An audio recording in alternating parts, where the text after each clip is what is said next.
കൃഷ്ണ പ്രണാമം എല്ലാവർക്കും. ഹരേ കൃഷ്ണ. കിടക്കാം. കൃഷ്ണ നമുക്ക് പ്രാർത്ഥനയിൽ കിടക്കാം. ഓം നമോ ഭഗവതേ വാസുദേവായ. ഓം നമോ ഭഗവതേ വാസുദേവായ. ഓം നമോ ഭഗവതേ വാസുദേവായ. നാരായണം നമസ്കൃത്യം നരം ചൈവ നരോത്തമം ദേവീം സരസ്വതീം വ്യാസം തതോ ജയമുദിരേത്.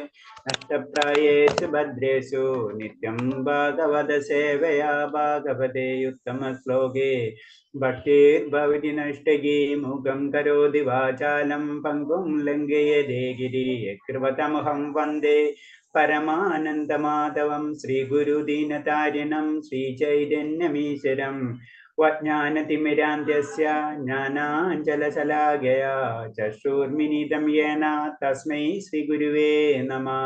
ശ്രീചൈതന്യം മനോഭീഷ്ടം സ്ഥാപിതം യേന ഭൂതലേ സ്വയം രൂപകഥാമഹ്യം തദാദിസഭാന്തികം വന്ദേഹം ശ്രീഗുരു ശ്രീയുതപദകമലം ശ്രീഗുരും വൈഷ്ണവാംശ ശ്രീരൂപം സാഗരജാതം സഗണ രഘുനാഥാനിധം തം സജീവം സാദൈവം സാവധൂതം പരിജനസഹിതം കൃഷ്ണ ചൈതന്യദേവം ശ്രീരാധാ കൃഷ്ണ പാദാൻ സഗണ ലളിത ശ്രീവിശാഖാനിം താംസ. ഹേ കൃഷ്ണ കരുണാ സിന്ധോ ദീനബന്ധോ ജഗത്പദേ ഗോപേശ ഗോപികാ കാന്ത രാധാ കാന്ത നമസ്തുതേ. തപ്ത കാഞ്ചന ഗൗരാംഗി രാധേ വൃന്ദാവനേശ്വരി വൃഷഭാനുസുതേ ദേവി പ്രണമാമി ഹരിപ്രിയേ. വാഞ്ചാകൽപതരൂപേച്ഛ കൃപാ സിന്ധിഭ്യേവ ച പതിനാം പാവനേഭ്യോ വൈഷ്ണവേഭ്യോ നമോ നമഃ. നമോ വിഷ്ണുപാദായ കൃഷ്ണപ്രേഷ്ഠായ ഭൂതലേ ശ്രീമതേ ഭക്തിവേദാന്ത സ്വാമിന്നിധി നാമിനേ. നമസ്തേ സാരസ്വദേവേ ഗൗരവാണി പ്രചാരിണേ നിർവിശേഷ ശൂന്യവാദി പാശ്ചാത്യദേശധാരിണേ. ജയ ശ്രീകൃഷ്ണ ചൈതന്യ പ്രഭു നിത്യാനന്ദ ശ്രീ അദ്വൈത ഗദാധര ശ്രീവാസാദി ഗൗരഭക്തവൃന്ദം. ഹരേ കൃഷ്ണ കൃഷ്ണ കൃഷ്ണ ഹരേ ഹരേ. ഹരേ രാമ രാമ രാമ ഹരേ ഹരേ. ഹരേ കൃഷ്ണ കൃഷ്ണ കൃഷ്ണ ഹരേ ഹരേ. ഹരേ രാമ രാമ രാമ ഹരേ ഹരേ. ഹരേ കൃഷ്ണ കൃഷ്ണ കൃഷ്ണ ഹരേ ഹരേ. ഹരേ രാമ രാമ ഹരേ ഹരേ. ഹരേ കൃഷ്ണ. പ്രഭാത് की जय, गुरुदेव की जय, आनंद गोड वैष्णव भक्तर की जय. ഹരേ കൃഷ്ണ. എല്ലാവർക്കും പ്രണാമം. നമുക്കിന്ന് ഇന്നലെ എവിടെ വരെയാണ് നമ്മൾ വായിച്ചു നിർത്തിയത്? ഹരേ കൃഷ്ണ, ഓർമ്മയുണ്ടോ? Hare Krishna. Video Hare Krishna Prabhuji. Video on ചെയ്യാൻ പറ്റുന്നൊക്കെ ഓൺ ചെയ്യാം എല്ലാവരും. ഹരേ കൃഷ്ണ. ഓക്കെ. ഇന്നലെ എത്രയാ നിർത്തിയത്? ആരെ വായിച്ചത് ഇന്നലെ? ലതാമാതാജി. ലതാമാതാജി വന്നിട്ടില്ല. പിന്നെ ആരാ വായിക്കുന്നത്? പ്രഭു ഞാനാണ് വായിക്കുന്നത്.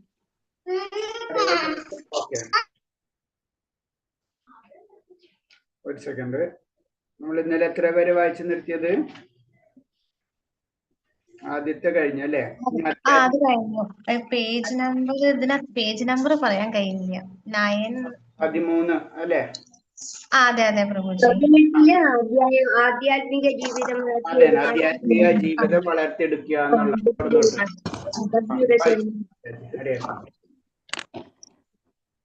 ഹരേ കൃഷ്ണ. പറയട്ടെ? വായിച്ചോളൂ ഹരേ കൃഷ്ണ. ഹരേ കൃഷ്ണ. ആധ്യാത്മിക ജീവിതം വളർത്തിയെടുക്കുകയും ഭക്തിയുക്ത സേവനത്തിൽ ഏർപ്പെടുകയും ചെയ്യുന്നവർ സദാ കർമ്മനിരതരാണ്. ഇത്തരം പ്രവൃത്തികൾ മനസ്സുകൊണ്ടോ ശരീരം കൊണ്ടോ ആകാം. ചിന്തിക്കുക, വികാരം കൊള്ളുക, ഇച്ഛിക്കുക എന്നിവയൊക്കെ മനസ്സിന്റെ പ്രവർത്തനങ്ങളാണ്.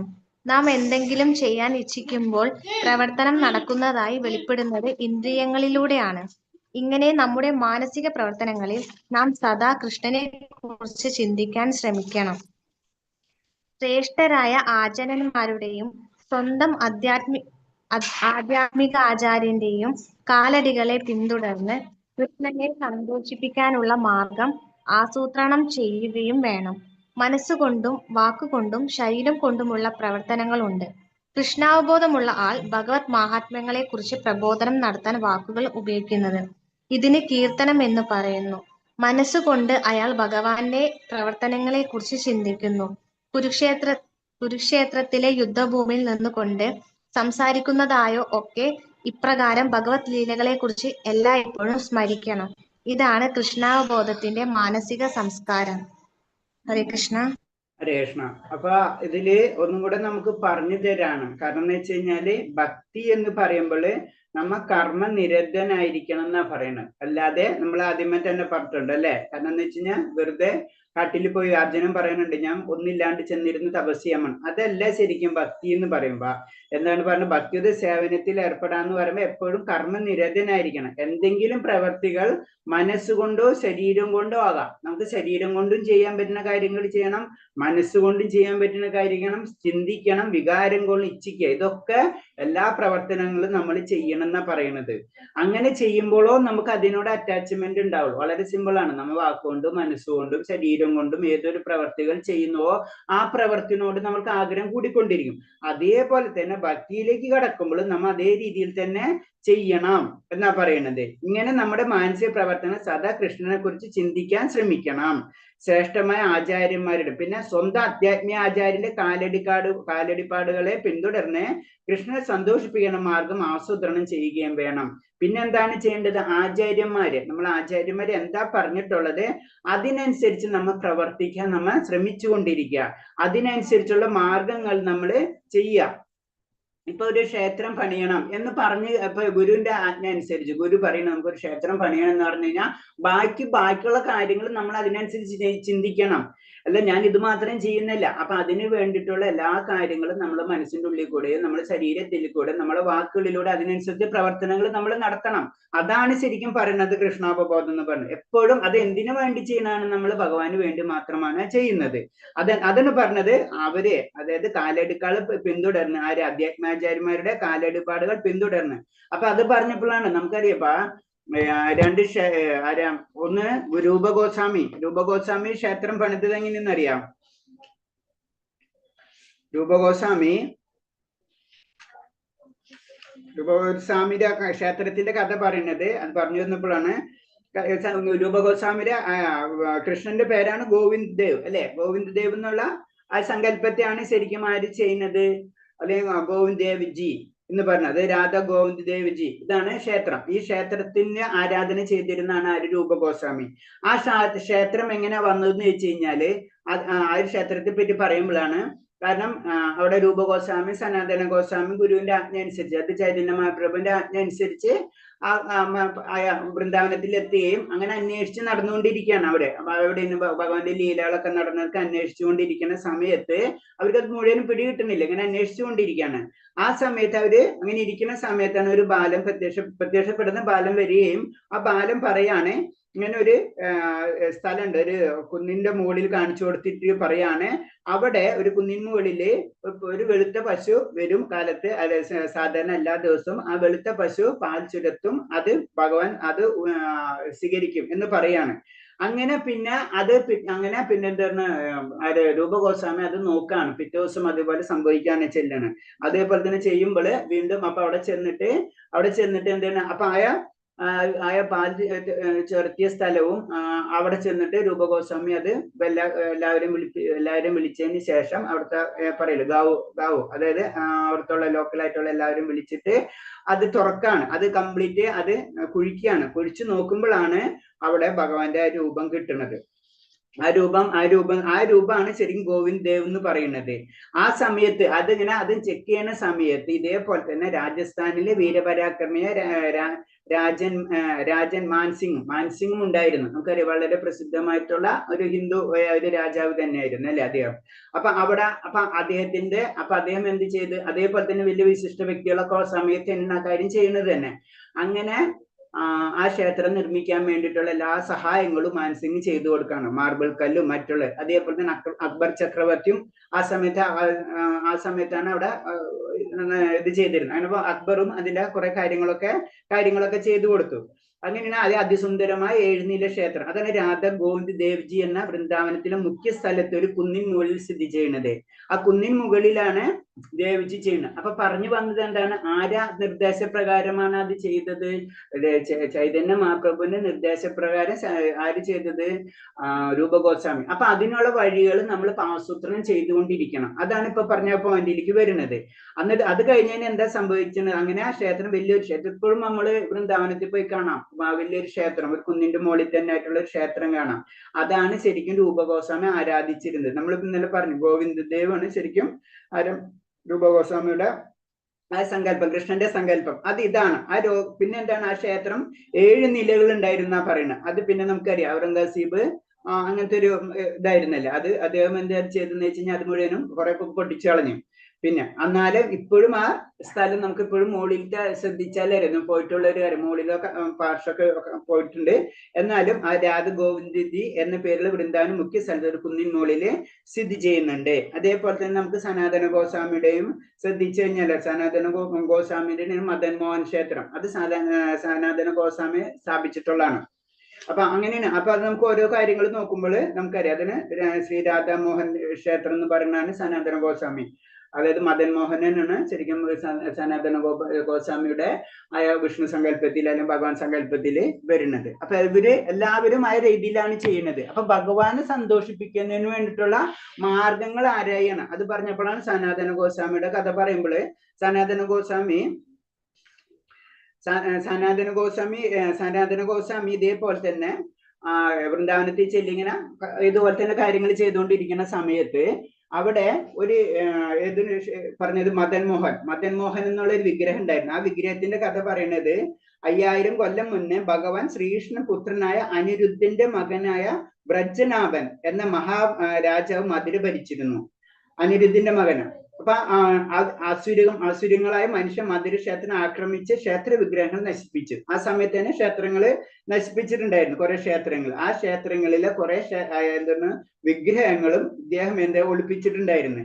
ആയ വിഗ്രഹമാണ് പിന്നെ എന്താണ് ആർക്ക് കിട്ടുന്നത്? സനാതന ഗോസ്വാമിക്ക് കിട്ടുന്നത്. അതിന്റെ പിറകിലുള്ള കഥ എന്ന് പറയുന്നത് അതൊരു ബ്രാഹ്മണന്റെ കയ്യിലായിരുന്നു. പിന്നീട് ഇങ്ങനെ മറിഞ്ഞ് ലാസ്റ്റ് ബ്രാഹ്മണന്റെ കയ്യിലെത്തും. അപ്പൊ ബ്രാഹ്മണന്റെ കുട്ടികൾ അത് വെച്ച് കളിക്കായിരുന്നു. അങ്ങനെ പിന്നെ എന്നാലും കാര്യങ്ങളൊക്കെ ചെയ്തുകൊണ്ടിരിക്കുകയായിരുന്നു. അങ്ങനെ പിന്നെ സനാതന ഗോസ്വാമിക്ക് കൊടുക്കാൻ ഭഗവാൻ തന്നെ ഈ ബ്രാഹ്മണനോട് പറയാണ്. അങ്ങനെ ലാസ്റ്റ് സനാതന ഗോസ്വാമിക്കും സ്വപ്നം കാണാണ്, അതുപോലെ തന്നെ ബ്രാഹ്മണനും സ്വപ്നം കാണാണ്. അങ്ങനെ ലാസ്റ്റ് വിഗ്രഹം മദൻ മോഹൻ വിഗ്രഹം ആർക്ക് സനാതന ഗോസ്വാമിക്ക് കൊടുക്കണം. അപ്പൊ സനാതന ഗോസ്വാമി പറയാണ്, കാരണം എന്റെ കയ്യിൽ ഒന്നുമില്ല, ഞാൻ വളരെ ഒന്നുമില്ലാത്തതായിരുന്നു. അപ്പൊ ഞാൻ എങ്ങനെയാണ് ഭഗവാൻ ഇങ്ങനത്തെ കാര്യങ്ങൾ എല്ലാതും ചെയ്യുക, ഭഗവാന് നിവേദിക്കുന്നതൊക്കെ എങ്ങനെ ഞാൻ ചെയ്യാന്നാണ് പറയുന്നത്. കാരണം ആകപ്പാടെ എനിക്ക് കിട്ടണമെന്ന് പറഞ്ഞു കഴിഞ്ഞാല് വിഷയാജിച്ച് കിട്ടണത് അല്ലെ, കിട്ടണ ഗോതമ്പ് മാത്രമേ കിട്ടണു. അപ്പൊ അതുകൊണ്ട് എങ്ങനെ ഭഗവാനെ സംതൃപ്തിയാക്കും എന്നുള്ള വിഷമം. അപ്പൊ ഭഗവാൻ പറഞ്ഞ എന്ത് തന്നാലും, അതാണ് ഭക്തനും ഭഗവാനും തമ്മിലുള്ള ആ കണക്ഷൻ എന്ന് പറയുന്നത്. അപ്പൊ ഭഗവാൻ പറയാണ്, എന്തായാലും എനിക്ക് കുഴപ്പമില്ല, ഞാനത് സ്വീകരിച്ചോണ്ട്. അപ്പൊ എന്താണ് ചെയ്യുന്നത്? ആ ഗോതമ്പില് യമുന നദത്തിലെ വെള്ളം എടുത്തിട്ട് ചാലിച്ചിട്ടാണ് ഭഗവാനെ നിവേദിച്ചു കൊണ്ടിരുന്നത്. അപ്പൊ എന്തേതായ ക്ഷേത്രം വിഗ്രഹം എടുത്തിട്ട് സനാതന ഗോസ്വാമി താൻ വസിക്കുന്ന ആ സ്ഥലത്ത് തന്നെ വെച്ചിട്ടാണ് ആ പൂജകൾ ചെയ്തുകൊണ്ടിരിക്കുന്നത്. അങ്ങനെ ആ ചെയ്യുന്ന സമയത്താണ് സംഭവിക്കുന്നത്.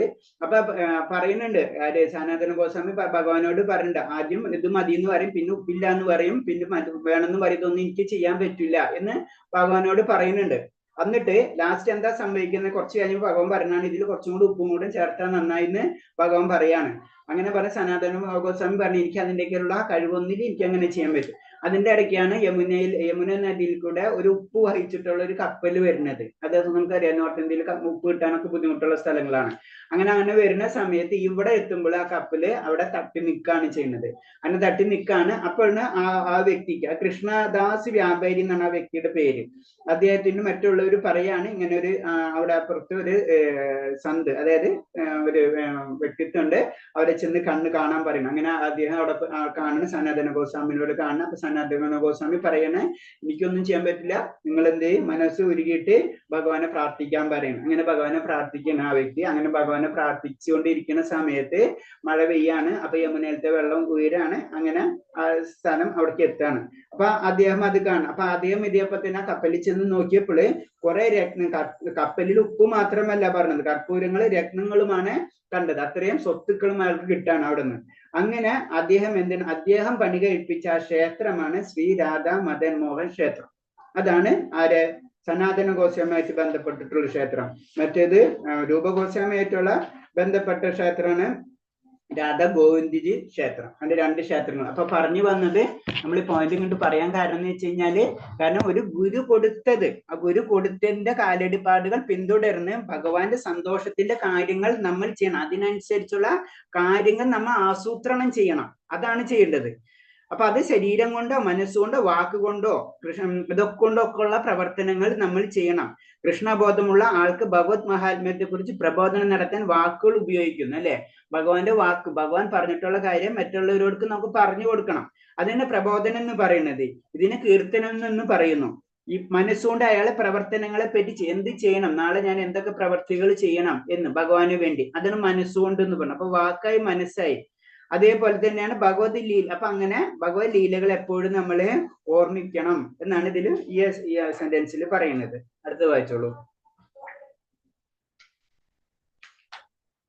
അടുത്ത വായിച്ചോളൂ. ആ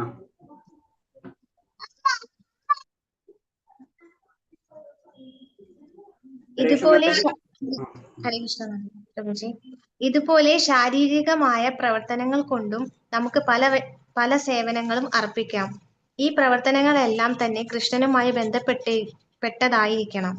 ശിഷ്യ പരമ്പരാ സമ്പ്രദായത്തിൽ കൃഷ്ണന്റെ നേരിട്ടുള്ള പ്രതിനിധിയായ ആധ്യാത്മിക ഗുരുവിലൂടെയാണ് ഈ ബന്ധം സ്ഥാപിക്കുന്നത്. അതിനാൽ കൃഷ്ണാബോധ പ്രവർത്തനങ്ങൾ നടപ്പിലാക്കുന്നത് ആധ്യാത്മിക ആചാര്യന്റെ നിർദ്ദേശം അനുസരിച്ചായിരിക്കണം. തികഞ്ഞ വിശ്വാസത്തോടെ വേണം അത് അനുഷ്ഠിക്കാൻ. ആധ്യാത്മിക ആചാര്യനുമായുള്ള ബന്ധത്തിനാണ് ദീക്ഷ എന്ന് പറയുന്നത്. ഈ ആധ്യാത്മിക ആചാര്യനാൽ ദീക്ഷ നൽകപ്പെടുന്ന ദിവസം മുതൽ കൃഷ്ണനും കൃഷ്ണാബോധം വളർത്തിയെടുക്കുന്ന വ്യക്തിയും തമ്മിലുള്ള ബന്ധം സ്ഥാപിതമായി കഴിഞ്ഞു. ഒരു യഥാർത്ഥ ആചാര്യൻ എന്നുള്ള ദീക്ഷ കൂടാതെ കൃഷ്ണാബോധത്തോടെയുള്ള പ്രവർത്തനമോ കൃഷ്ണനുമായുള്ള ബന്ധമോ ഒരിക്കലും സാധ്യമല്ല. ഹരേ കൃഷ്ണ. ഹരേ കൃഷ്ണ. ഇതിലപ്പോ ദീക്ഷര കാര്യങ്ങളാണ് കുറച്ചും കൂടെ പറയുന്നത്. നമ്മൾ ശരീരവുമായിട്ടും നമ്മൾ വാക്കും മനസ്സും പോലെ ശരീരവുമായിട്ട്. അപ്പൊ നമ്മ പ്രവർത്തനങ്ങൾ നമ്മൾ ചെയ്യണം. പ്രവർത്തനങ്ങൾ എങ്ങനെ ചെയ്യണം? ശരീരം കൊണ്ടാണല്ലേ ചെയ്യണത്. അങ്ങനെ പ്രവർത്തനങ്ങൾ നമ്മൾ ചെയ്യണം എന്നാ പറയുന്നത്. മനസ്സുകൊണ്ട് ചിന്തിച്ചാൽ മാത്രം പോരാ, അതിന്റെ കാര്യങ്ങൾ നമ്മൾ ചെയ്യണം. ഈ പ്രവർത്തനങ്ങളെല്ലാം കൃഷ്ണനുമായിട്ട് ബന്ധപ്പെട്ടിരിക്കണം എന്നാ പറഞ്ഞത്. പിന്നെ ശിഷ്യ പരമ്പര സമ്പ്രദായത്തിൽ കൃഷ്ണൻ നേരിട്ട് പ്രതിനിധി ആധ്യാത്മിക ഗുരുവിലൂടെയാണ് ഈ ബന്ധം സ്ഥാപിക്കുന്നത്. അപ്പൊ നമ്മളെപ്പോഴും പറഞ്ഞിട്ടുണ്ട്. കാരണം എന്ന് വെച്ച് കഴിഞ്ഞാല് നമുക്ക് നേരിട്ട് ഭഗവാനെ ആരാധിക്കാനുള്ള ആ ഒരു പരിശുദ്ധി നമ്മളേക്കൽ വന്നിട്ടില്ല. നമുക്ക് എന്ത് തന്നെ ആയാലും അത് നടത്തി തരുന്നത് നമ്മളെ ഗുരുവിൽ കൂടിയാണ്. അതാണ് ഗുരുവായിട്ട് ഒരു ബന്ധം നമുക്ക് ആവശ്യമാണെന്ന് പറഞ്ഞത്. അപ്പൊ ആ കൃഷ്ണബോധ പ്രവർത്തനം നടപ്പാക്കുന്ന ആത്മാചാര്യന്റെ നിർദ്ദേശം അനുസരിച്ചായിരിക്കണം. അപ്പൊ ഒരു ആചാര്യന്റെ നമുക്ക് പഠിച്ചിട്ടുള്ള തത്തതി ശ്ലോകം ഓർമ്മ ഉണ്ടായിരുന്നെങ്കിലും, തത്തതി പ്രണിപാതേന പരിപ്രശ്നയ സേവയ ഉപദേശാന്തി ജ്ഞാനം ജ്ഞാനി നാശസ്ത ദർശനഃ അല്ലെ. അതായത് വളരെ ക്ലിയർ കട്ട് ഭഗവാൻ തന്നെ പറഞ്ഞു തരുന്നുണ്ട് അല്ലെ. ഒരു ആധ്യാത്മിക ആചാര്യനിൽ കൂടി മാത്രമേ നമുക്ക് എന്താണ് കൃഷ്ണ അവബോധം ലഭിക്കുള്ളൂ എന്ന് തീർച്ചയായിട്ടും ഭഗവാൻ തന്നെ പറഞ്ഞു തരണം. അദ്ദേഹത്തെ ആശ്രയിച്ചിരിക്കണം അല്ലെ. അപ്പൊ ഇത് തന്നെയാണ് ഇവിടെ പറയുന്നത്. ഒരു ഗുരുവിൽ കൂടി മാത്രമേ നമുക്ക് കണക്ട് ചെയ്യാൻ പറ്റുള്ളൂ. എന്ത്? ആത്മീയമായിട്ടുള്ള വിദ്യാഭ്യാസം. തികഞ്ഞ വിശ്വാസത്തോട് വേണം അത് അനുഷ്ഠിക്കാൻ. ആധ്യാത്മിക ആചാര്യനോട് ബന്ധത്തെയാണ് ദീക്ഷ എന്ന് പറയുന്നത്. അത് ദീക്ഷ എന്ന് പറയുന്നത് എന്താണ്? നമ്മളും ആത്മീയ ആചാര്യനുമായിട്ടുള്ള ഒരു ബന്ധമാണ്. കാരണം പിന്നെ അത് കണക്റ്റഡ് ആയി കഴിഞ്ഞു നമ്മള്. അതാണ് പറഞ്ഞത്. ആ ദീക്ഷ കൊടുത്ത ദിവസം തൊട്ട് നമ്മ കൃഷ്ണബോധം വളർത്തിയെടുക്കുന്ന വ്യക്തിയായിട്ടുള്ള ബന്ധം സ്ഥാപിതമായി കഴിഞ്ഞു. പിന്നെ അത് നമ്മളെ ശരീരം അടക്കം അതായത് ആത്മീയ ആചാര്യനെ ഏൽപ്പിച്ച പോലെയാണ്. അന്ന് തൊട്ട് നമ്മളെ ശരീരവും മനസ്സും ആത്മാവുമായ ആചാര്യനെ നമ്മൾ ദീക്ഷയെടുത്ത ആചാര്യനെ കൊടുക്കാണ് നമ്മൾ ചെയ്യുന്നത്. പിന്നെന്താണ്? എല്ലാതും ആ ഗുരു പറയുന്ന അനുസരിച്ചാണ് നമ്മൾ കാര്യങ്ങൾ ചെയ്യേണ്ടത്. അതാണ് ദീക്ഷ കൊണ്ട് ഉദ്ദേശിക്കുന്നത്. അതിനൊരു യഥാർത്ഥ ആചാര്യന്റെ ദീക്ഷ കൂടാതെ കൃഷ്ണബോധയുടെ പ്രവർത്തനമോ കൃഷ്ണമായിട്ടുള്ള ബന്ധം ഒരിക്കലും സാധ്യമല്ല. കാരണം നമുക്ക് കണക്ഷൻ ഇല്ല. അപ്പൊ എപ്പോഴും പറഞ്ഞു നമ്മൾ കോണ്ടാക്ട് അല്ല കണക്ഷൻ, കണക്ട് ആയിരിക്കണം എന്ന് പറഞ്ഞു. കോണ്ടാക്ട് എന്ന് പറഞ്ഞാൽ എന്താണ്, വല്ലപ്പോഴും ഒക്കെ ഒന്നൊരു കോണ്ടാക്ട് അല്ല, കണക്ട് ആയിട്ടിരിക്കുക എന്ന് പറഞ്ഞാല് എപ്പോഴും ഒരു ബന്ധം. ആ ബന്ധത്തെയാണ് ദീക്ഷ കൊണ്ട് ഉദ്ദേശിച്ചത്. പ്രഭാത സമയത്ത് പറയുന്നുണ്ട്, നമ്മൾ വളരെ സിമ്പിൾ ആയിട്ട് ആലോചിച്ചാൽ അറിയാം, നമ്മൾ ഒരു വ്യക്തിനായിട്ട് വല്ലപ്പോഴും ഒന്ന് കോണ്ടാക്ട് ചെയ്യുന്നതും എപ്പോഴും നമ്മൾ വീട്ടിൽ അല്ലെങ്കിൽ നമ്മൾ എപ്പോഴായിട്ട് കണക്ട് ചെയ്യുന്ന വ്യക്തി അവര് ആർക്കായിട്ടും കൂടുതൽ വരാം, നമ്മൾ കണക്ട് ചെയ്തുകൊണ്ടിരിക്കുന്ന വ്യക്തി അല്ലെ. ഏറ്റവും നമ്മൾ എപ്പോഴും സംസാരിക്കുക, എപ്പോഴും കാര്യങ്ങൾ ചർച്ച ചെയ്യുക, നമ്മൾ വീട്ടിൽ വരെ പോവുക, അവരുടെയായിട്ട് കൂടുതൽ അത് കണക്ഷൻ. ഇപ്പൊ നമ്മളെ വീട്ടിലെ ഏറ്റവും എളുപ്പം മകൻ മകൾ ആരാണെങ്കിലും A to Z, അതാണ് കണക്ട് എന്ന് പറയുന്നത്. കണക്ഷൻ എന്ന് പറയുമ്പോൾ എന്താണ്, വല്ലപ്പോഴും കോണ്ടാക്ട്സ് എന്ന് പറയുമ്പോൾ എന്താണ്, പ്രഭാത സമയം അത് ക്ലിയർ ആയിട്ട് പറഞ്ഞു തരുന്നത്. കോണ്ടാക്ട്സ് അല്ല നമുക്ക് വേണ്ടത്, കണക്ട് ആണ്. അതിന് നമ്മൾ എല്ലാവരും ഒന്നിച്ച് കണക്ട് ചെയ്യുന്നതാണ് കൃഷ്ണബോധം അല്ലെങ്കിൽ ഇസ്കോൺ എന്ന് പറയുന്നത് അല്ലെ. എല്ലാവരും കോണ്ടാക്ട്, അങ്ങോട്ടും ഇങ്ങോട്ടും വിശേഷങ്ങൾ ചോദിച്ച് ഭഗവാന്റെ കാര്യങ്ങൾ മനസ്സിലാക്കി ഒരു സത്സംഗമാണ് ക്രിയേറ്റ് ചെയ്യണം. അത് വേണമെങ്കിൽ നമ്മളൊരു ആത്മീയാചാര്യന്റെ ത്രൂവേ നടക്കുള്ളൂ. അടുത്തത് വായിച്ചോളൂ. ഹരേ കൃഷ്ണ. ഹരേ കൃഷ്ണ. ഈ കൃഷ്ണാവബോധം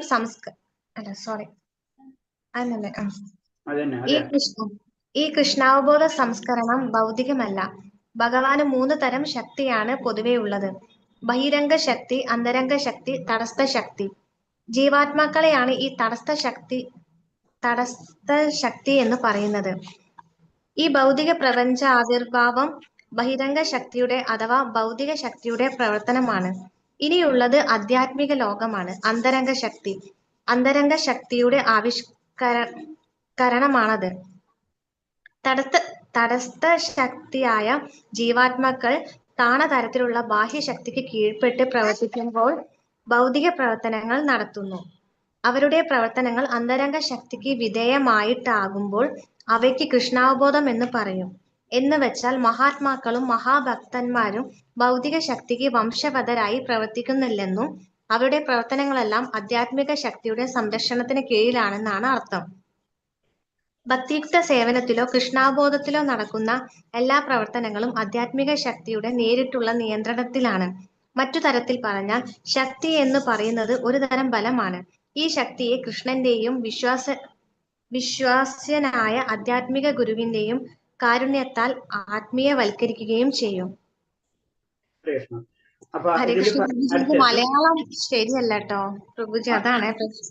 അത് കുഴപ്പമില്ല മാതാജി, നമ്മൾ ഭഗവാന്റെ കാര്യമല്ലേ, അത് പറയുന്നുണ്ടല്ല, നമ്മൾ അതായിരിക്കും ഭഗവാനെ ഏറ്റവും ഇഷ്ടപ്പെടാം. ചെറിയ കുട്ടികളെ സംസാരമാണ് ഏറ്റവും കൂടുതൽ നമ്മൾ ആസ്വദിക്കുക അല്ലെ. അതേപോലെ ചിന്തിച്ചാൽ മതിയൊക്കെ. ഭഗവാന് വേണ്ടി സമർപ്പിക്കുകയാണ് നമ്മൾ. ഓക്കെ, അപ്പൊ ഇതില് പറയുന്നത് കൃഷ്ണബോധ സംസ്കരണം ഭൗതികമല്ല എന്നാ പറയുന്നത്. അപ്പൊ എന്താണ്, നമ്മൾ ചിന്തിക്കണം, നമ്മൾ ചെയ്യുന്ന കാര്യങ്ങളൊക്കെ ഭൗതികമല്ല. ഭഗവാനെ പറ്റി ചെയ്യുന്ന കാര്യങ്ങളൊക്കെ ഭൗതികമല്ല. അതാണ് കൃഷ്ണബോധ സംസ്കരണം. സംസ്കാരം എന്നാണ് സംസ്കരിക്കുക, പരിശുദ്ധീകരിക്കണം.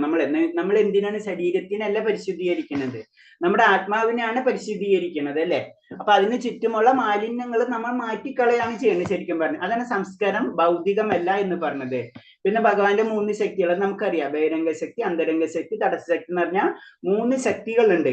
അതിൽ നമുക്കറിയാം ജീവാത്മാവ് എന്ന് പറയുമ്പോൾ തടസ്സ ശക്തിയാണെന്ന് പറയും. ഈ തടസ്സ ശക്തി എന്താണ്, ബഹിരംഗ ശക്തിയിലേക്ക് പോകും. അപ്പൊ എന്താണ്, അത് ഓട്ടോമാറ്റിക്കായിട്ട് മാലിന്യങ്ങളും മറ്റുള്ള കാര്യങ്ങൾ ബദ്ധാത്മാക്കളായി മാറും. നമ്മള് അന്തരംഗ ശക്തിയിലേക്ക് കടക്കുമ്പോഴോ നമ്മൾ മുക്താത്മാക്കളായിട്ട് നമ്മൾ മാറും. അതാണ് ഇതിൽ പറയുന്നത്. അപ്പൊ കൃഷ്ണനായിട്ട് ബന്ധപ്പെട്ടിട്ടുള്ള കാര്യങ്ങൾ എല്ലാതും എന്താണ്, അത് അന്തരംഗ ശക്തിയിലാണ്. അപ്പൊ ശക്തി എന്ന് പറയുന്നത് എന്താണ്, ശക്തി, അന്തരംഗ ശക്തി എന്ന് പറയുമ്പോ മറ്റൊരു പറഞ്ഞ ശക്തി എന്ന് പറയുന്ന ഒരു തരം ബലമാണ്. ഈ ശക്തി കൃഷ്ണന്റെയും വിശ്വാസന ആധ്യാത്മിക ഗുരുവിന്റെ കാരുണ്യത്തിൽ ആത്മീയവരിക്കുക. അപ്പൊ നമ്മൾ പിടിച്ചു വലിക്കുന്ന ഒരു കാര്യമാണ് ശക്തി എന്ന് പറയുന്നത്. നമ്മൾ എന്താണ് വേണമെങ്കിൽ ബഹിരംഗ ശക്തി അല്ലെ, ആ ഒരു മാഗ്നറ്റ്, അത് നമ്മളെ പിടിച്ചു വലിക്കാം. നമ്മളിപ്പോ ഇപ്പൊ നമ്മള് ഒരു ഇരുമ്പിന്റെ ഒരു പീസ് ഇരിക്കുന്നുണ്ടെന്ന് വെക്കാം, ഒരു മാഗ്നറ്റ് ഇരിക്കണമെങ്കിൽ ആ മാഗ്നറ്റിന്റെ ശക്തിയാണ് നമ്മൾ അതിലേക്ക് പോണത് അല്ലെ. എന്നത് പറഞ്ഞുകൊണ്ട് ആത്മീയ ശക്തി ഉണ്ട്, ബഹിരംഗ ശക്തി ഉണ്ട്. ഈ 2 ശക്തികൾ നമ്മളെ പിടിച്ചു വലിച്ചുകൊണ്ടിരിക്കുകയാണ്. നമുക്ക് എങ്ങോട്ട് വേണമെങ്കിലും കടക്കാം, അത്തരം നമുക്ക് സ്വാതന്ത്ര്യം നമുക്ക് തന്നു. അതാണ് ശക്തി എന്ന്, അതൊരു തരം ബലമാണ്.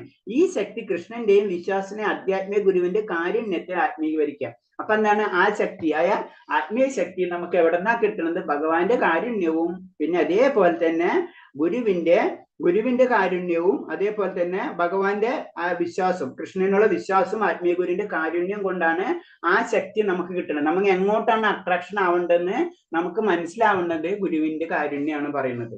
ഓക്കെ, അടുത്തത് വായിച്ചോളൂ. ഹരേ കൃഷ്ണ. കൃഷ്ണന്റെ കാരുണ്യത്താൽ ഒരു യഥാർത്ഥ ആത്മീയ ഗുരുവിനെ ലഭിക്കുന്നയാൾ ഭാഗ്യവാനാണെന്ന് കൃഷ്ണദാസ കവിരാജ ഗോസ്വാമിയുടെ ചൈതന്യ ചരിതാമൃതത്തിൽ ഭഗവാൻ ശ്രീ ചൈതന്യ മഹാപ്രഭു പറഞ്ഞിട്ടുണ്ട്. ആത്മീയ ജീവിതം ഗൗരവത്തോടെ കാണുന്ന വ്യക്തിക്ക് യഥാർത്ഥ ആത്മീയ ആചാര്യനെ കണ്ടെത്താനുള്ള ബുദ്ധി നൽകും. തുടർന്ന് ആത്മീയ ഗുരുവിന്റെ കാരുണ്യം കൊണ്ട് കൃഷ്ണാവബോധത്തിൽ ആ വ്യക്തി പുരോഗതി നേടുകയും ചെയ്യും. ഇപ്രകാരം കൃഷ്ണാവബോധത്തെ അധികാര മേഖല മുഴുവൻ ആത്മീയ ശക്തിയുടെ, കൃഷ്ണന്റെയോ ആധ്യാത്മിക ആചാര്യന്റെയോ നേരിട്ടുള്ള നിയന്ത്രണത്തിലെ കീഴിലാണ്. ഇതിന് ഭൗതിക ലോകവുമായി ഒരു ബന്ധവുമില്ല. കൃഷ്ണനെ കുറിച്ച് നാം പറയുമ്പോൾ പരമദിവ്യോത്തമ പുരുഷനായ ഭഗവാനെയും അദ്ദേഹത്തിന്റെ അനേകം വിസ്തരണങ്ങളെയുമാണ് സൂചിപ്പിക്കുന്നത്. അദ്ദേഹത്തിന്റെ സമ്പൂർണ്ണ വിസ്തരങ്ങളിൽ നിന്ന്, ഭാഗിക വിസ്തരങ്ങളിൽ നിന്നും വിഭിന്ന ശക്തികളിൽ നിന്നുമാണ് ഈ വിസ്തരണങ്ങൾ ഉണ്ടാകുന്നത്. അതായത് കൃഷ്ണൻ എന്നാൽ അതിൽ സർവവും ഉൾപ്പെടുന്നു എന്ന അർത്ഥം. എന്നിരുന്നാലും കൃഷ്ണൻ എന്ന് വെച്ചാൽ കൃഷ്ണനും അദ്ദേഹത്തിന്റെ വിസ്തരണങ്ങളും എന്നാണ് നാം മനസ്സിലാക്കേണ്ടത്. ബലദേവൻ, സംഘർഷൻ, വാസുദേവൻ, അനിരുദ്ധൻ, പ്രദ്യുമ്നൻ, രാമൻ, സിംഹം, വരാഹം മുതലായവരും അതുപോലെ തന്നെ മറ്റനേക അവതാരങ്ങളും വിഷ്ണുവിന്റെ വികസനങ്ങളും കൃഷ്ണന്റെ വികാസങ്ങളാണ്. തിരമാലകൾ പോലെ എണ്ണമറ്റതാണ് ഈ വികസനങ്ങൾ എന്ന് ശ്രീമദ് ഭാഗവതം പറയുന്നു. അപ്പോൾ ഈ പറഞ്ഞ വിസ്തരണങ്ങളും പരിശുദ്ധ ഭക്തജനങ്ങളും ഉൾപ്പെടുന്നതാണ് കൃഷ്ണൻ. കൃഷ്ണന്റെ വിസ്തരണങ്ങളെല്ലാം അവയുടെ അനശ്വരതയിലും ആനന്ദത്തിലും പ്രതിവിജ്ഞാനത്തിലും സമ്പൂർണരാണെന്ന് ബ്രഹ്മസംഹിത പറയുന്നു. ഹരേ കൃഷ്ണ. ഹരേ കൃഷ്ണ. അപ്പൊ ഇതിൽ പറയുന്നത് കൃഷ്ണദാസ് കവിരാജ് ഗോസ്വാമി ചൈതന്യ ചരിതാമൃതം രചിച്ചെന്ന് പറഞ്ഞു കഴിഞ്ഞാൽ അത് മുഴുവനും ക്രോഡീകരിച്ചത് കൃഷ്ണദാസ് കവിരാജ് ഗോസ്വാമിയാണ്. അപ്പൊ ചൈതന്യ ചരിതാമൃതം നമുക്ക് മൂന്നാമത്തെ സെക്ഷനാണ്. നമുക്ക് അത് അറിയാലോ. ആദ്യം നമ്മള് ഭഗവത, പിന്നെ ഭാഗവതം, പിന്നെ ചൈതന്യ ചരിതാമൃതം എന്നാണ് പ്രഭാസ്വാമി നമ്മളോട് പറഞ്ഞിട്ടുള്ളത്. അപ്പൊ ആ ചൈതന്യ ചരിതാമൃതത്തിന്റെ രചയിതാവായിട്ടുള്ള കൃഷ്ണദാസ് കവി ഗോസ്വാമി പറയുന്നത് എന്താണ്? ഒരു ആത്മീയ ഗുരുവിനെ ലഭിക്കുന്ന ആൾ ഭാഗ്യവനാണെന്ന് പറയുന്നത്. അങ്ങനെ പെട്ടെന്ന് ഒരു ആത്മീയ ഗുരുവിനെ നമുക്ക് ലഭിക്കില്ല. ആത്മീയ ജീവിതം ഗൗരവത്തോടെ കാണുന്ന വ്യക്തികൾക്ക് യഥാർത്ഥ ആത്മീയജനെ കണ്ടെത്താനുള്ള ബുദ്ധിശക്തി കൃഷ്ണൻ നൽകും. അപ്പൊ നമുക്ക് ആഗ്രഹം ഉണ്ടാവുമ്പോൾ, ഭക്തിയിലേക്ക് നമുക്ക് ഉയരണമെന്ന ആഗ്രഹം ഉണ്ടാവുമ്പോൾ, നമുക്കൊരു യഥാർത്ഥ ആചാര്യൻ, തഥാമി ബുദ്ധിയോഗം എന്ന് പറയുന്നത് അതാണ് അല്ലെ. അയ ബുദ്ധി ഭഗവാൻ നമുക്ക് തരും. അതാണ് ഇതിൽ പറഞ്ഞത്. അപ്പൊ ഒരു ആത്മീയ ആചാര്യനെ കണ്ടെത്താനുള്ള ബുദ്ധിശക്തി കൃഷ്ണൻ തന്നെ നൽകും. അതിനെപ്പറ്റി നമുക്ക് ചിന്തിക്കണ്ട, നമുക്ക് ആഗ്രഹം ഉണ്ടായാൽ മതി. അത് ആ ശ്ലോകത്തിൽ അതാണ് തഥാമി ബുദ്ധിയോഗം എന്ന് പറയുന്നത്. അതിനാൽ ബുദ്ധി ഭഗവാൻ തന്നെ നമുക്ക് തന്നിരിക്കും. തുടർന്ന് ഒരു ഗുരുവിന്റെ കാരുണ്യം കൊണ്ട് കൃഷ്ണാവബോധത്തിൽ ആ വ്യക്തി പുരോഗതി നേടുകയും ചെയ്യും. അപ്പൊ എന്താണ് ആ വ്യക്തി എന്ന് പറയുമ്പോൾ ആരാണ്? നമുക്കറിയാം, ഗുരുനാഥൻ അല്ലെ. അപ്പൊ ഗുരുനാഥന്റെ കാരുണ്യം കൊണ്ട് നമുക്ക് പുരോഗതി നേടാനും കഴിയും. ഇപ്രകാരം കൃഷ്ണാധികാരത്തിന്റെ മേഖല മുഴുവൻ ആത്മീയശക്തിയുടെ കൃഷ്ണന്റെയും ആത്മീയാത്മേജന്റെ നേരിട്ടുള്ള നിയന്ത്രണത്തിലാണ്. അപ്പൊ ഒരു നമുക്ക് അത്ര ആഗ്രഹങ്ങളായി കഴിഞ്ഞാൽ, നമ്മൾ ആത്മീയ ഗുരുവിനെ കണക്ട് ചെയ്ത് കഴിഞ്ഞാൽ, പിന്നെ ബാക്കിയുള്ള കാര്യങ്ങൾ ഗുരുവും കൃഷ്ണനും കൂടിയാണ് നമ്മൾ കാര്യങ്ങൾ നോക്കുന്നത്. ആ അവസ്ഥയിലേക്ക് പതുക്കെ നമ്മൾ എത്തിയിട്ടുണ്ടാവും. ആത്മീയ ആചാര്യന്റെ നേരിട്ടുള്ള നിയന്ത്രണത്തിലാണ് പിന്നെ കാര്യങ്ങൾ നടക്കുന്നത്, നമ്മളല്ല. അതാണ് അതിന്റെ പ്രത്യേകത. ഈ ഒരു സംഭവത്തിലേക്ക് നമ്മൾ കണക്ട് ചെയ്ത് കഴിഞ്ഞാൽ, അപ്പൊ ഇവിടെ പിന്നെ അവിടേക്ക് എത്തിക്കഴിഞ്ഞാൽ പിന്നെ എന്താണ്? നമുക്ക് പിന്നെ ഈ ഭൗതിക ലോകമായിട്ട് യാതൊരു ബന്ധവുമില്ല. അതാണ് പ്രത്യേകത. പിന്നെ അടുത്ത പറയുന്നത് വെച്ച് കഴിഞ്ഞാൽ കൃഷ്ണനെ കുറിച്ച് നാം പറയുമ്പോൾ പരമ ദിവ്യോത്തമ പുരുഷനായ ഭഗവാനെയും അദ്ദേഹത്തെ അനന്തരമായ അനേകം വിസ്തരണങ്ങളിൽ സൂചിപ്പിക്കുന്നുണ്ട്. അദ്ദേഹത്തിന്റെ അപ്പൊ അതൊക്കെ നമുക്കറിയാവുന്ന കാര്യങ്ങളാണ് അല്ലെ. കാരണം ഭഗവാൻ എന്ന് പറയുന്ന ശ്രീകൃഷ്ണൻ എന്ന് പറയുമ്പോൾ ഭഗവാന്റെ അനേകം വിസ്തരണങ്ങളുണ്ട്. അതിലും ഭഗവതത്തിൽ പറഞ്ഞാണ് തിരമാല കണക്കിയാണ് വിസ്തരണങ്ങൾ എന്നാ പറയുന്നത്. അപ്പൊ നമുക്ക് അതിൽ കൃഷ്ണൻ എന്ന് പറഞ്ഞ സർവ്വതും ഉൾക്കൊള്ളുന്നു എന്നർത്ഥം. എന്നിരുന്നാലും കൃഷ്ണനും അതിന്റെ വിസ്തരണങ്ങൾ. അപ്പൊ നമുക്ക് വേണമെന്ന് വെച്ച് കഴിഞ്ഞാൽ ഭഗവാനെ മാത്രം സ്വീകരിക്കാം, അല്ലെങ്കിൽ ഭഗവാന്റെ വിസ്തരണങ്ങളെ നമുക്ക് ആരാധിക്കാം, അതിന് കുഴപ്പമൊന്നുമില്ല. ഇനിഷ്യൽ സ്റ്റേജിൽ ഭഗവാന്റെ വിസ്തരണങ്ങളാണ്. ഇപ്പൊ രാമൻ, നരസിംഹം, വരാഹം മുതലായവ ഇതൊക്കെ ഭഗവാന്റെ അവതാരങ്ങളാണ്, അല്ലെങ്കിൽ ഭഗവാന്റെ വിസ്തരണങ്ങളാണ്. അതിനെപ്പറ്റി നമുക്കറിയാം, പലതരം 6 തരം അറിയില്ലേ, അപ്പൊ ലീലാവതാരങ്ങൾ, അതേപോലെ ഗുണാവതാരങ്ങൾ, അങ്ങനെ പല അവതാരങ്ങളൊക്കെ പറ്റി നമുക്കറിയാം. എന്ത് തന്നെ പറഞ്ഞാലും ഇതൊക്കെ ഭഗവാനിൽ നിന്നാണെന്ന് വന്നിട്ടുള്ള സത്യം നമ്മൾ മനസ്സിലാക്കുക, അതിനനുസരിച്ച് കാര്യങ്ങൾ നമ്മൾ ചെയ്യാം. അതാണ് ഇതിൽ മെയിൻ ആയിട്ട് പറഞ്ഞിട്ടുള്ളത്. ഇപ്പറഞ്ഞ വിസ്തരങ്ങൾ പരിശുദ്ധ ഭക്തജനങ്ങൾ ഉൾപ്പെടുന്നതാണ് കൃഷ്ണന്റെ വിസ്തരങ്ങളെല്ലാം അവയുടെ അനുസരതയും ആനന്ദത്തിനും പ്രതിജ്ഞാനത്തിലും സമ്പൂർണരാണെന്ന് ബ്രഹ്മസംഹിത പറയുന്നു. അപ്പൊ കൃഷ്ണന്റെ വിസ്തരണങ്ങൾ എന്ന് പറയുമ്പോ അതും പരിപൂർണത തന്നെയാണ്, അതിനും വ്യത്യാസമില്ല. ഭഗവാൻ അൾട്ടിമേറ്റ് ആണെങ്കിൽ ബാക്കിയെല്ലാതും ഭഗവാന്റെ വിസ്തരണങ്ങളാണ്. അതെപ്പോഴും നമ്മൾ മനസ്സിലാക്കണം. അപ്പൊ ചുരുക്കി പറഞ്ഞത് ഇത്രേ ഉള്ളൂ ഇതില്. കാരണം കൃഷ്ണദാസ് കവിരാജ് ഗോസ്വാമി പറഞ്ഞത്, നമുക്ക് ഭക്തിയിലേക്ക് വരുമ്പോൾ നമുക്ക് ഓട്ടോമാറ്റിക് ആയിട്ട് ഭഗവാൻ തന്നെ നമ്മളെ ഗുരുനാഥനെ കണക്ട് ചെയ്ത് തരും. അതാണ് പറയുന്നത്. ഓക്കെ, അടുത്തത്. ഹരേ കൃഷ്ണ. ഭഗവാന്റെ അതീന്ദ്രിയത്തിന് അനുഗുണമായ കൃഷ്ണാബോധ പ്രവർത്തനങ്ങൾ നിർവഹിക്കുകയെന്നാണ് ഭക്തിയുക്ത സേവനം എന്നതിനർത്ഥം. ഭഗവാന്റെ അതീന്ദ്രിയ സംതൃപ്തിക്ക് അനുഗുണമല്ലാത്ത ഒരു പ്രവർത്തനവും ഭക്തിയുക്ത സേവനമായി അംഗീകരിക്കാനാവില്ലതാനും. ഉദാഹരണമായി രാവണൻ, കംസൻ, ഹിരണ്യകശിപു തുടങ്ങിയ ഗംഭീരാത്മകമായ അസുരന്മാരെല്ലാം സദാ കൃഷ്ണനെക്കുറിച്ച് ചിന്തിച്ചിരിക്കുന്നെങ്കിലും അവർ അദ്ദേഹത്തെ ശത്രുവായിട്ടാണ് കരുതിയത്. ഇത്തരം ചിന്തകൾ ഭക്തിയായിട്ടോ ജ്ഞാപകമായിട്ടോ കണക്കാക്കാൻ വയ്യ. അപ്പൊ ഇതില് ഇത്രേ ഉള്ളൂ, ചെറിയൊരു പോയിന്റ്സ്. അതിൽ പറഞ്ഞ എന്താണ്, ഭഗവാന്റെ അതീന്ദ്ര ആനന്ദത്തിനുള്ള കാര്യങ്ങളാണ് നമ്മൾ ചെയ്യേണ്ടത്. അപ്പൊ നമ്മൾ ഭഗവാനെ സ്മരിക്കുക എന്ന് പറഞ്ഞപ്പോ അതിന് ഉദാഹരണം ഹിരണ്യകശിപു ആയാലും കംസനായാലും രാവണനായാലും ഭഗവാനെ സ്മരിച്ചിട്ടുണ്ടായിരുന്നു. പക്ഷെ അവരെ രീതി വ്യത്യാസമായിരുന്നു. അപ്പൊ അതിനൊരിക്കലും നമ്മൾ എന്താണ് കൃഷ്ണാവബോധം എന്ന് നമുക്ക് പറയാൻ കഴിയില്ല.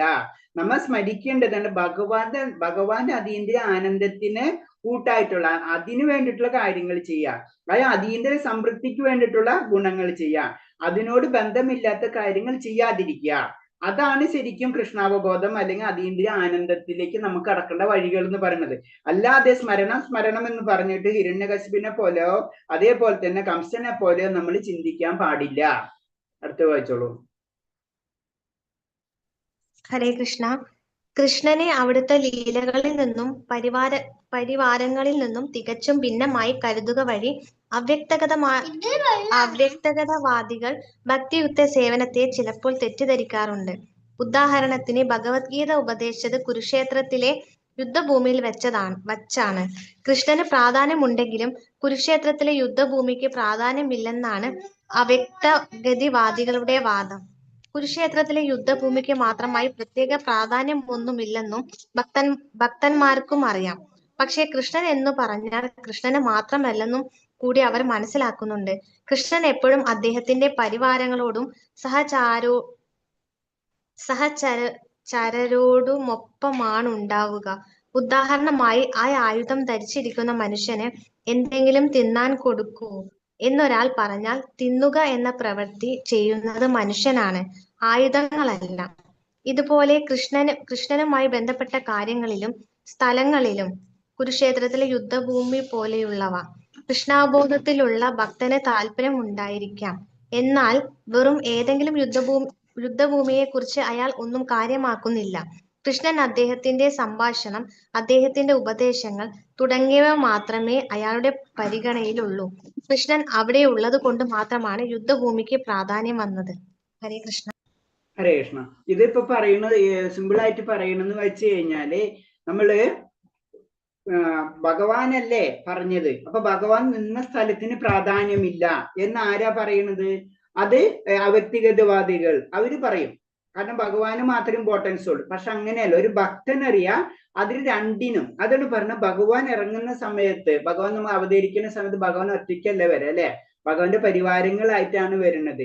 അതേപോലെ തന്നെയാണ് ഭഗവാനായിട്ട് ബന്ധപ്പെട്ടതൊക്കെ അതിന് ഇമ്പോർട്ടൻസ് ഉണ്ട്. അതാണ് ഇപ്പൊ നമ്മള് വൃന്ദാവനത്തിൽ പോണതും അതൊക്കെ ലീലകൾ നടന്ന സ്ഥലങ്ങളാണ് എന്നത് പറഞ്ഞ പോലെ ഭഗവാൻ ഉള്ളത് കാരണം കൊണ്ടാണ്. അതാണ് ലാസ്റ്റ് പറഞ്ഞ പോയിന്റ്. ഭഗവാൻ ഇല്ലെങ്കിൽ അപ്പൊ എത്ര സ്ഥലങ്ങളുണ്ട്? കുരുക്ഷേത്ര ഭൂമി അല്ലാത്ത പോലെ തന്നെ പല സ്ഥലങ്ങളുണ്ട്. പക്ഷെ കുരുക്ഷേത്രത്തിനുള്ള പ്രത്യേകത എന്താണ്? അത് ഭഗവാന്റെ ലീല നടന്ന സ്ഥലം കാരണം കൊണ്ട് ആ സ്ഥലത്തിന് പ്രത്യേകതയുണ്ട്. മറ്റുള്ളവർ അങ്ങനെയല്ല പറയുന്നത്. അവർ ചിന്തിക്കുന്നത് ഭഗവാന് മാത്രം പോട്ടെ, ഭഗവാന് മാത്രമല്ല. ഭഗവാൻ എന്ന് പറയുമ്പോ ഭഗവാന്റെ പരിവാരങ്ങളും എല്ലാതും അതിനോട് ബന്ധപ്പെട്ടിട്ടുള്ളത് നമുക്കറിയാം. ഇവൻ ആരാണ്? ഭഗവാൻ വരുന്ന സമയത്ത് രാധാറാണിനെ കൊണ്ടുവരുന്നത്. അപ്പൊ രാധാറാണിക്ക് വേണ്ടിയാണ് വൃന്ദാവനം തന്നെ കൊണ്ട് താഴത്തേക്ക് കൊണ്ടുവരുന്നത്. അങ്ങനെ ഭഗവാന്റെ എല്ലാ സഹചാരികളായിട്ടാണ് പിന്നെ എല്ലാവരും ഓരോ സ്ഥലത്ത് വന്ന് ജന്മം എടുക്കുന്നത്. അതൊക്കെ നമുക്ക് അറിയാവുന്നതാണ്. ഇതാണ്. അപ്പൊ ഒക്കെ കണക്റ്റഡ് ആണ്, ഒക്കെ ഇന്റർ കണക്റ്റഡ് ആണ്. നമ്മൾ വിചാരിക്കുന്നത് ഭഗവാൻ മാത്രമല്ല, ഭഗവാന്റെ സഹചാരം. അതാണ് പറയുന്നത്. അയ്യൊരു ഒന്നും കൂടെ അതിന്റെ കാര്യം മനസ്സിലാക്കാൻ വേണ്ടി ആയുധം ധരിച്ചിരിക്കുന്നതിന് എന്തെങ്കിലും തിന്നാൻ കൊടുക്കുക. അപ്പൊ തിന്നാൻ കൊടുക്കുക എന്ന് പറയുന്ന ആയുധത്തിനല്ല. അത് നമുക്ക് മനസ്സിലാവണം. അപ്പൊ ഇത്രേ ഉള്ളൂ ഈ പാരഗ്രാഫിൽ നിന്ന് നമുക്ക് മനസ്സിലാക്കേണ്ടത്. ഭഗവാൻ എന്ന് പറയുമ്പോ ഭഗവാനോട് ബന്ധപ്പെട്ടിട്ടുള്ള കാര്യങ്ങൾക്കും ആത്മീയത ഉണ്ടാവും. അല്ലാണ്ട് ഭഗവാന് മാത്രം, ഭഗവാൻ ഉള്ളത് കാരണം കൊണ്ടാണ് അതിന് ആത്മീയത കിട്ടുന്നത്. അപ്പൊ നമ്മളിപ്പോ നമ്മൾ ഭഗവാൻ ഒരു പൂവ് ഇത് ചെയ്യുമ്പോൾ എന്താണ് കൊടുക്കുമ്പോൾ, ഭഗവാന് കൊടുക്കുമ്പോ ആ പൂവിന് എന്തായി? അത് ആത്മീയായി അല്ലെ പൂവിനെ മാത്രം എടുത്ത് വെച്ച് കഴിഞ്ഞാൽ ആവില്ല. പക്ഷെ രണ്ടും കൂടെ വന്നു കഴിഞ്ഞാൽ നമുക്കറിയാം അതായിന്ന് വരുന്ന അറിയാം. അതെ, ലാസ്റ്റ് ശ്ലോകം തന്നെ അതാണല്ല. എത്ര യോഗേശ്വര കൃഷ്ണ എത്ര പാർത്ഥ ധനിത്തിര തത്ര ശ്രീവിജയ ബുദ്ധിർ ധ്രുവ നീതിർ മതിർ മമ. ഭഗവതത്തിലെ ലാസ്റ്റ് ശ്ലോകം തന്നെ പറയുമ്പോൾ എവിടെ യോഗേശ്വര കൃഷ്ണനുണ്ടോ അവിടെ നിന്നാണ് ബാക്കി ഒക്കെ കണക്ട് ആവുന്നത്. അപ്പൊ അത് ഇതേപോലെ തന്നെയാണ് പറഞ്ഞത്. ഭഗവാൻ ഉണ്ടെങ്കിൽ ഭഗവാനോട് ബന്ധപ്പെട്ടിട്ടുള്ള വസ്തുക്കളും എന്ത് തന്നെയാണെങ്കിലും അത് ആത്മീയതയിലേക്ക് കടന്നിരിക്കും. ഓക്കെ, അടുത്തത് വായിച്ചോളൂ.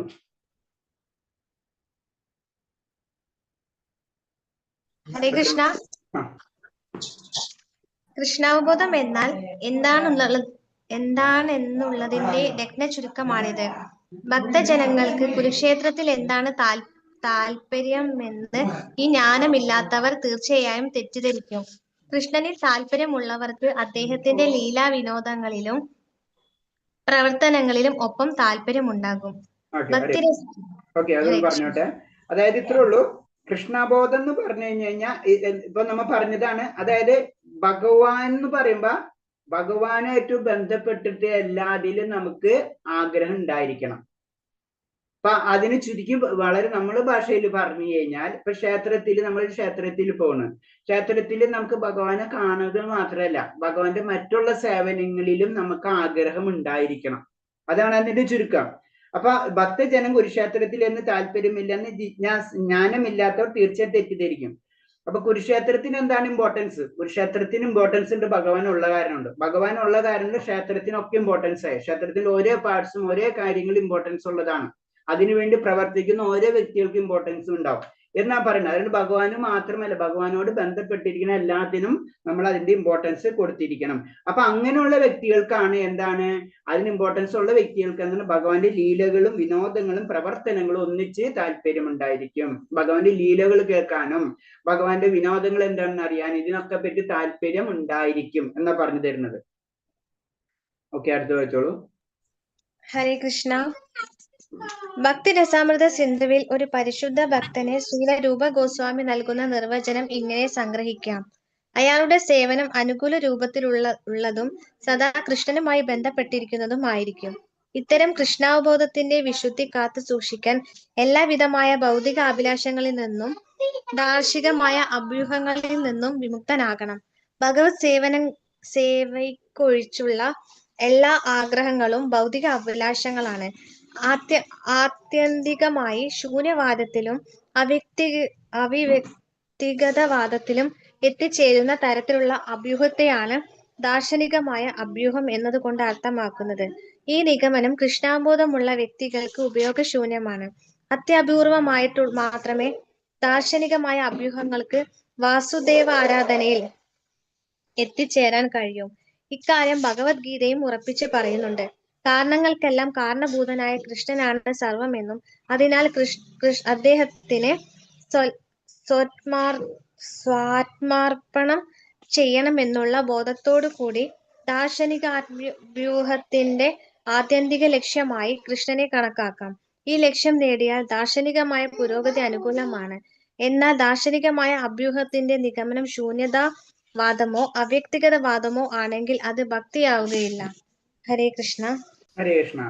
പിന്നെ അടുത്തത് പറയണത് എന്ന് വെച്ച് കഴിഞ്ഞാല് ആരാണ് രൂപഗോസ്വാമി പറയാണ് എന്താണ് ഒരു പരിശുദ്ധ ഭക്തൻ എന്താണെന്നുള്ള കാര്യം പറഞ്ഞു തരുന്നത്. ആ വ്യക്തി എപ്പോഴും എന്താ പറഞ്ഞ സേവനത്തിന് അനുകൂലത്തിനുള്ളതായിരിക്കും. ഭഗവാന്റെ സേവനം ചെയ്യുക, എപ്പോഴും കൃഷ്ണനുമായിട്ടുള്ള ബന്ധപ്പെട്ടിട്ടുള്ള കാര്യങ്ങൾ ചെയ്യുക. ഏതായിരിക്കും ഒരു പരിശുദ്ധ ഭക്തൻ ചെയ്യണത്. അല്ലാതെ ദാർശനികന്മാർ പറയുന്നത് പോലെ ഭഗവാന് രൂപമില്ല, നിഗമനങ്ങൾ, ഇതൊന്നുമല്ല ശരിക്കും ഭക്തൻ എന്ന് പറയും. ഭക്തനെ സംബന്ധിച്ച് ഭഗവാന് രൂപമുണ്ട്. നമ്മള് ആ രൂപത്തെയാണ് നമ്മൾ ആഗ്രഹിക്കുന്നതും സേവിക്കുന്നതും. ആയ മൈൻഡ് സെറ്റ് ആർക്കുണ്ടാവും? ഭക്തനുണ്ടാവും. അപ്പൊ എന്താണ്, മറ്റുള്ള നിർവിഘ്നവാദികൾക്ക് ആ ലെവലിലേക്ക് എത്തിയിട്ടില്ല. അത് കാരണം കൊണ്ടാണ് അവര് വളരെ അപൂർവമായിട്ടോ വാസുദേവനിൽ എത്താൻ കഴിയുള്ളൂ. എത്തില്ല എന്ന് പറയണില്ല, ഭഗവത്ഗീതയിൽ പറയുന്നുണ്ട് അവരും എത്തിച്ചേരും. പക്ഷെ എന്താണ്, അവർക്ക് സമയം പിടിക്കും. അതാണ് അതിന്റെ പ്രത്യേകത. അത് കുറച്ചധികം സമയം പിടിച്ചിട്ടായിരിക്കും അവര് അവിടെ എത്താം. 7:14 ശ്ലോകം ഉള്ളത്. ജ്ഞാനവാൻ പ്രപദ്യത്തെ വാസുദേവൻ എന്ന് പറഞ്ഞിട്ടുള്ള ഓർമ്മയുണ്ടായിരിക്കും. ആ ശ്ലോകം എന്താ പറയണത്? ബഹുനാൻ ജന്മനമന്റെ ജ്ഞാനവാൻ പ്രപദ്യത്തെ വാസുദേവൻ സർവമതി സമഹാത്മാ സുദുർലഭ അല്ലെ. അപ്പൊ അവർക്ക് കുറെ ജന്മങ്ങൾ ചിലപ്പോൾ എടുത്തുനിന്ന് വരും, അവര് പതുക്കെ പതുക്കെ ഉയർന്നു വരാൻ വേണ്ടി. പക്ഷെ ഒരു ഭക്തനെ സംബന്ധിച്ച് ലക്ഷ്യം മനസ്സിലാക്കി കഴിഞ്ഞു, ആ ലക്ഷ്യത്തിലേക്ക് വേണ്ടിയിട്ടുള്ള കാര്യങ്ങൾ മാത്രം ചെയ്യുകയായിരിക്കും ഒരു ഭക്തൻ. ഏതാണ് പറയുന്നത് ഇതില്. ഓക്കെ, അടുത്തത് വായിച്ചോളൂ. അടുത്തത് വായിച്ചോളൂ ഹരേഷ്ണ മതജി. മതജില്ലേ? ഒന്ന് വേറെ ആരാ വായിക്കുന്നത്? ആരെങ്കിലും ബുക്കുള്ളത്? പിന്നെ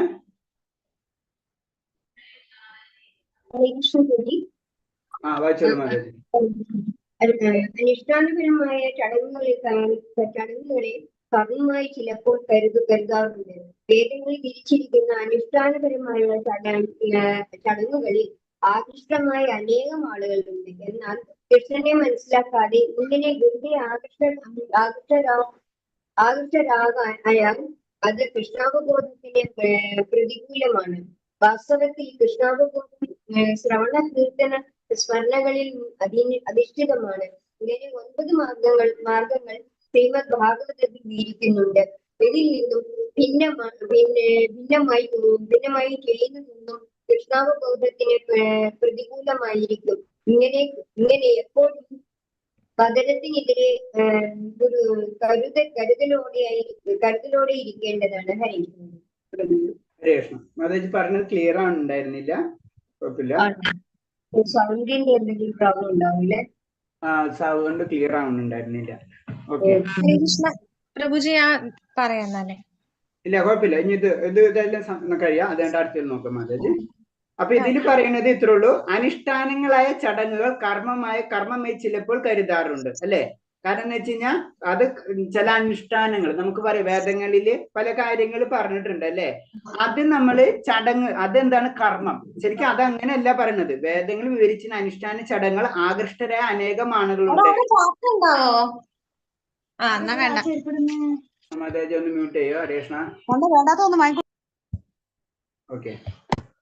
അപ്പൊ പറയുന്നത്, അപ്പൊ ഇതില് ഈ അനുഷ്ഠാനങ്ങളിൽ ആകൃഷ്ടരായിട്ടുള്ള കുറെ വ്യക്തികൾ ഉണ്ടെന്ന് പറയുന്നത്. അതില് മാത്രം അതാണ് അവിടെ എന്ത് വന്നു നമുക്ക്, അവിടെ നമ്മളെ ഭൗതികമായിട്ടുള്ള ആഗ്രഹങ്ങൾ, ഞാൻ ഇത് ചെയ്യണത് എനിക്കിത് കിട്ടുമല്ലോ എന്ന് വിചാരിച്ച് ആ അനുഷ്ഠാനങ്ങൾ അവിടെ സ്റ്റോപ്പ് ആവുന്നു. അത് തെറ്റാണ്.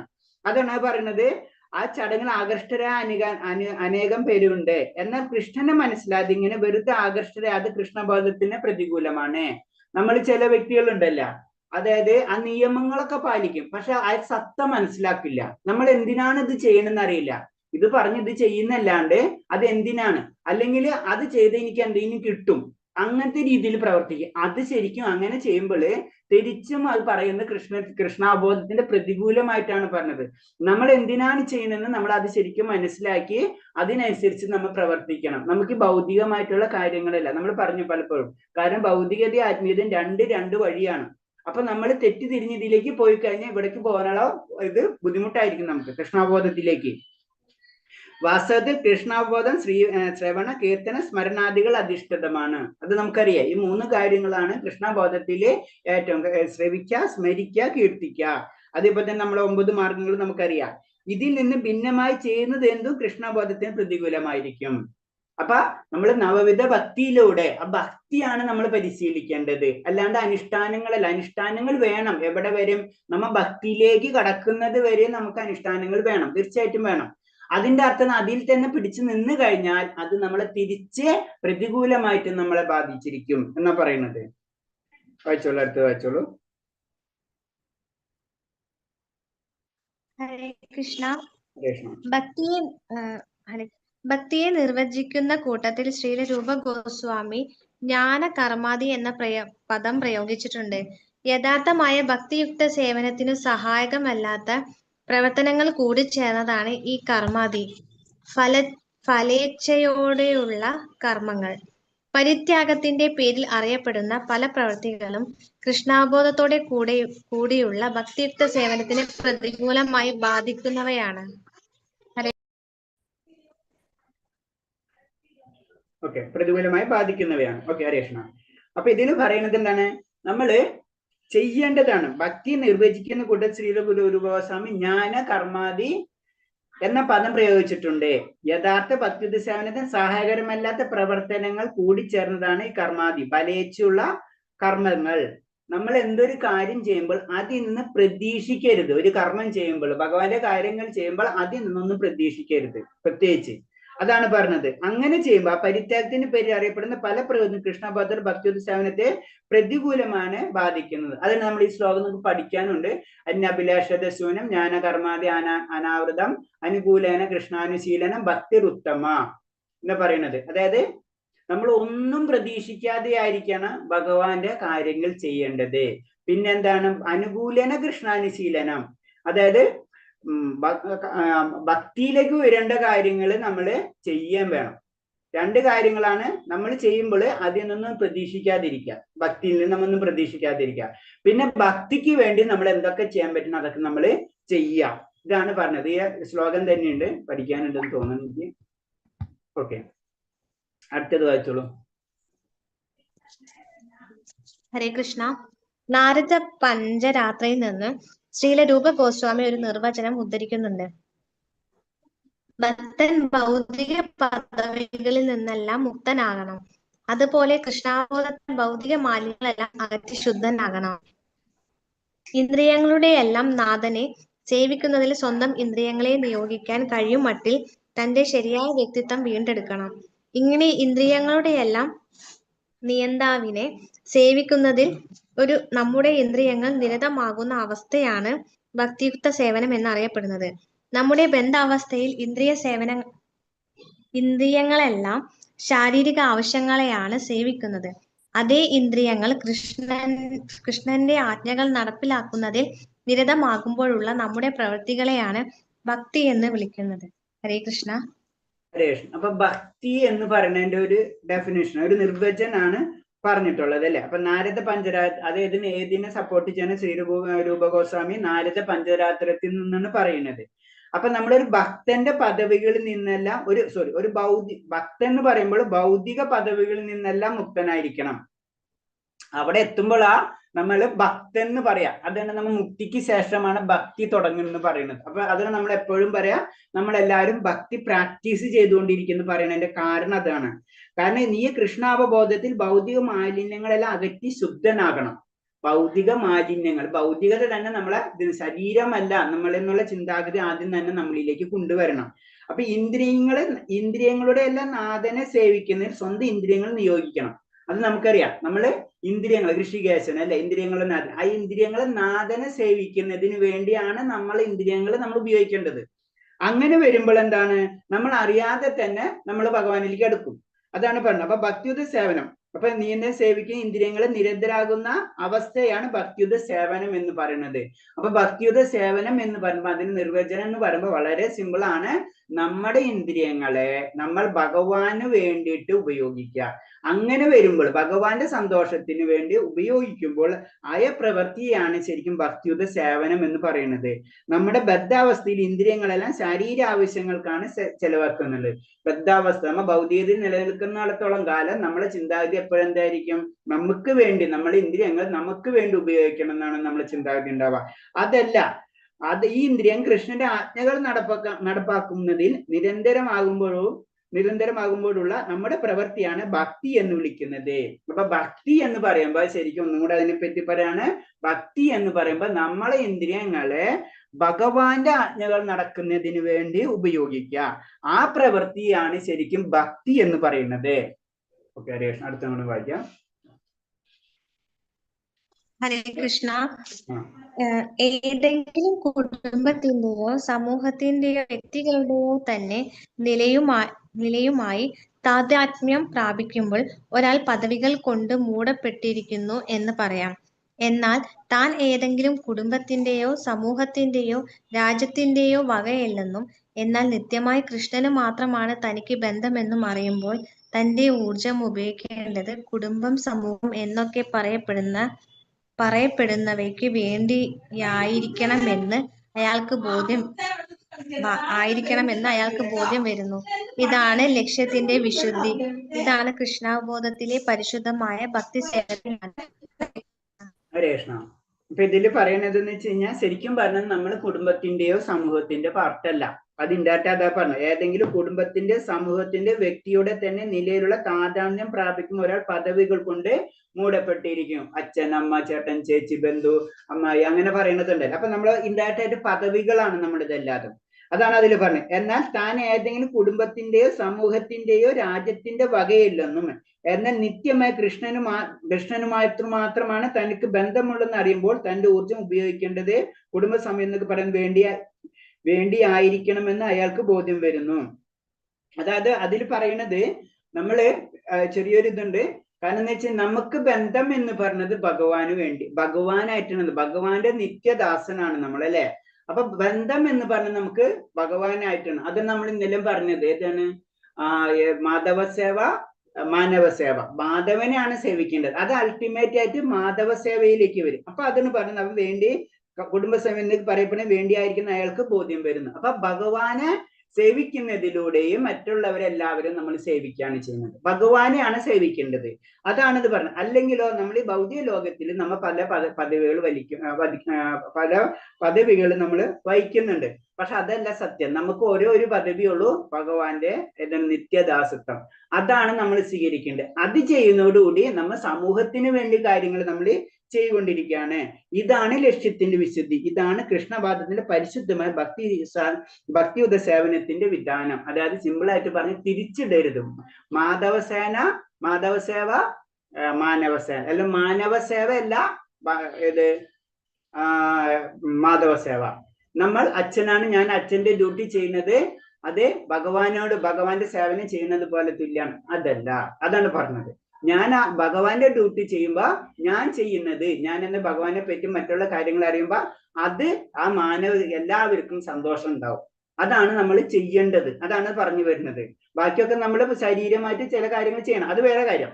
പക്ഷെ ശരിക്കും ആ ഭക്തിയുടെ വിധാനം എന്ന് പറയുമ്പോൾ ഭഗവാനെ സേവിക്കുക എന്ന്, അതിലൂടെ മറ്റെല്ലാതും സന്തോഷിച്ചോളും. ഋഷികേശ് എന്ന് പറഞ്ഞ പോലെ ഇന്ദ്രിയങ്ങളെ ഭഗവാനെ സന്തോഷിക്കുന്നതോടെ എല്ലാ ഇന്ദ്രിയങ്ങളും സന്തോഷിച്ചിരിക്കും. ഇപ്പൊ നമുക്കത് പലപ്പോഴും പറഞ്ഞിട്ടുള്ളതാണ്. ഒരു കമ്പനിയിലെ ഓണർ ആള് സന്തോഷിച്ചു കഴിഞ്ഞാൽ എന്താണ്, എല്ലാവർക്കും സന്തോഷം കിട്ടും, അല്ലെ എന്ന് പറഞ്ഞു. അല്ലാണ്ട് താഴത്തുള്ള ഏതെങ്കിലും ഒരു പിയൂണോ അല്ലെങ്കിൽ വേറെ വർക്കേഴ്സ് അല്ലെങ്കിൽ ഒരു മാനേജറോ സന്തോഷിച്ചുകൊണ്ട് കാര്യമില്ല.